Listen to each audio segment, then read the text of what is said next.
Smoak. Smokey had to take leave of us for the back half of the show, so just Paul and Craig with you here. Mark Murphy inside the AuburnTigers.com joins us now, and Mark, Bruce Pearl has got the War Eagles rolling. That was a huge win over Alabama the other night. I know it went right down to the end, but what has been the key this year for Auburn, making their presence known on the college basketball scene again? Yeah, it's an interesting team because it's got a lot of depth and, a lot of different types of players on the roster. And, they're playing normally 10 to 11 guys a game. And, it's a still developing team. Alan Flanagan, who was the top returning player from last season, suffered a partially torn Achilles in preseason, and he's only played in 4 games. He's just starting to get back into shape, and it's probably going to be mid-February or maybe even to March before he's back to full speed. But it was interesting. He was on the court in the last minute and hit the 4 free throws to ice the game over at Tuscaloosa on Tuesday night. So that was definitely interesting to see, considering how little he's played this year. But the big key right now, I think, is they got a freshman, Jabari Smith, who's not a normal freshman. He's 6'10". He can guard any position. He's a really good 3-point shooter. He's an excellent passer, and he's a team first guy. And he's averaging 16.1 points a game, and he's averaging about 7 rebounds. But he just is one of those kind of guys who makes everybody around him better, guys. Mark, what was that atmosphere like the other night? It seemed like it was an incredible game to be there in person, and I know for Auburn fans, it had to be nice to deliver that double whammy to the Crimson Tide after losing to Georgia in football just a day before or night before, to turn around and beat them in hoops. What was the atmosphere like, and how sweet was that for Auburn fans? Yeah, there was probably more Auburn fans than there's been over there for a game in Coleman Coliseum. Then there's probably, you have to go back to 1999, in that period when Auburn had a team that was SEC champions, the number 1 seed, and fans couldn't get tickets to those games, so they really traveled on the road. And Auburn's been sold out for 5 years at home games and season tickets in preseason. So, fans have been showing up in large numbers for the road games, and wasn't just last night. It's been that way everywhere. In fact, they played a game down in Tampa against South Florida, and there was more Auburn fans in the arena than there were South Florida fans. And Bruce Pearl made the comment to the game Tuesday night at Tuscaloosa. Says, "Good grief, it's getting like Kentucky with all these fans following them around on the road." But people are constantly asking me how I can get tickets to the basketball games at Auburn, and you just got to go out on the secondary market and pay a lot of money. Well, in a world where that's not an easy thing for a lot of people to do, is sell out their basketball games, what do you most attribute that to? I think number one is Bruce Pearl's done a really good job of marketing the program on campus with alumni, and does well on social media, and just makes it a fun atmosphere. And he's really hooked into the community here. He does lots of charity work.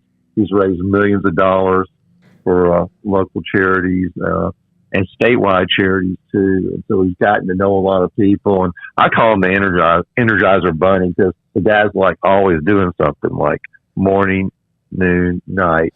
I don't know when he sleeps, probably not a whole lot. He'll do things like show up at the library at midnight during final exams with like half a truckload of donuts and coffee for students studying. Just things like that really endear him to the students. And students line up to get in there an hour and a half before the game so they get the best seats in the student section. And fans they're having a lot of fun at the home games, and it's a really good atmosphere. And plus, the way the arena was built, they wanted when they did it, they wanted to build something like Duke had, a little bigger version of Camden Indoor Arena. All the seats are really close. And even though there's an upper deck, those upper deck seats are unusually close to the arena floor. In fact, one of the architects who was showing me the building when it was under construction, we were walking through it, and he said, take a piece of paper, crumple it up, and throw it from, and I was about the farthest seat away from the arena floor. He said, I bet you can hit that AU logo. And sure enough, I did. I mean, that's how close everything is. So it's really loud. And, last year was so weird in there because there was very few fans because of the COVID restrictions. It just didn't seem right in the normal season. But this year, they're packing them in, and folks are having a lot of fun. Mark, is this a 3-team race in the SEC between Auburn, LSU, and Kentucky, or do you think it's a 2-team race between Auburn and LSU? I think there's a lot of teams still in that. I wouldn't count out Tennessee. I mean, they beat Arizona, who's one of the better teams in the country, and they're a very physical team, and they got some young talent. If they ever get in sync offensively, they're going to be hard to beat. Texas A&M's a really good 3-point shooting team. It leads the league. I wouldn't necessarily count the Aggies out of anything yet. They're 3-0 in the league. Mississippi State's got a lot of talent, and if they put things together, they're dangerous too. So, but to me, Kentucky is really good, and they rebound like crazy, and they're scoring like crazy. And I think this might be Calipari's best team in recent years. I think they're definitely a threat for Auburn, and I wouldn't count Alabama out yet either. Even though they got a couple of losses, I mean, that's a really good scoring team. And you can go out to Seattle and beat Gonzaga. That's pretty impressive. And they also beat Houston this year. I think Houston's one of the better teams. So I think there's a lot of talent in the league all over the place. And, even the top teams, if they don't go out and play well, particularly on the road, they're subject to getting beat.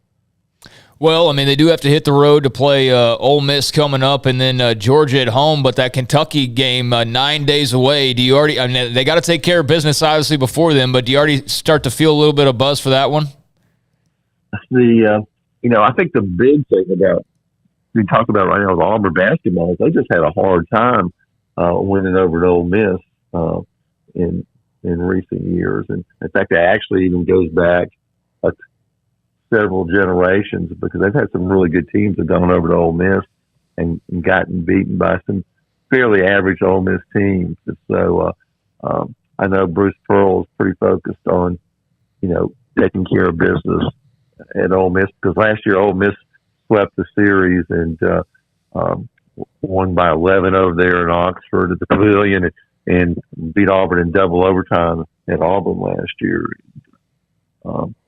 Just because Auburn's got better players doesn't mean they're going to go over and win at Ole Miss because Ole Miss is certainly capable. They scored 50 points in the first half last Saturday and beat a pretty good Mississippi State team. How do you feel that Auburn matches up nationally with some of the teams that are in the top 5 to 10 with them? There's a couple things that I think that are going to really help Auburn in a matchup with whoever they play. Number one, you got Jabari Smith, I don't think there's any player quite like him in college basketball. I think he's got a legitimate chance to be the number one player in the NBA draft in 2022. And, he can get a shot off anytime against anyone. He's like a 6'10" player who's with 7'1" reach, who's got guard skills. And got a little bit of Kevin Durant in him. And I'm not saying he's Kevin Durant. I'm saying he plays a bit like him. And then they got some really athletic guards. Wendell Green Jr., transferring from Eastern Kentucky, true sophomore. He was really good last season, and he's stepped in. And tiny point guard, but really quick. And Bruce Pearl likes the small, quick point guards that cause matchup problems. And they got K.D. Johnson, a transfer in from Georgia, another sophomore guard who's playing well.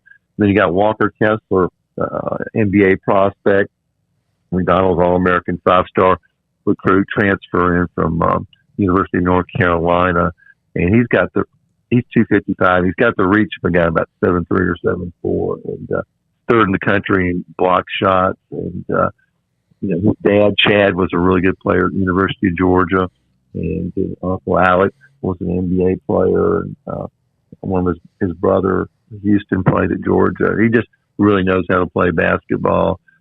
And then you got 5 or 6 other guys who are probably good enough to be starters on a lot of teams around the country. So they can play different ways. They can play fast. They can play slow. They're playing good defense right now. They're hard to score against, particularly from three-point range. And, they rebound pretty well. They need to get better at that. They're not as dominant on the boards as you expect for a team with as much athletic ability and height. But they do use the height.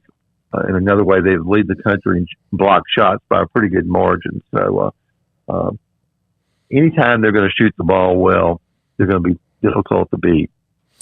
Well, Mark, thank you so much, and enjoy the season. We'll have you on again as the teeth of the season really gets grinding, because they're a team, like you said, they're not going anywhere. They're going to be in the mix from now and until probably the end. The Auburn Tigers. That's Mark Murphy inside the AuburnTigers.com with us here on Stick'em 365 Radio, 365 Sports. When we come back, an interesting comment from Baylor women's coach Nikki Collin last night about the pressure of taking over and what's gone on here in the early part of the season, and the Lady Bears behind the 8 ball in the Big 12 for the first time in a very, very long time. This is Stick'em 365 Radio, 365 Sports. From the first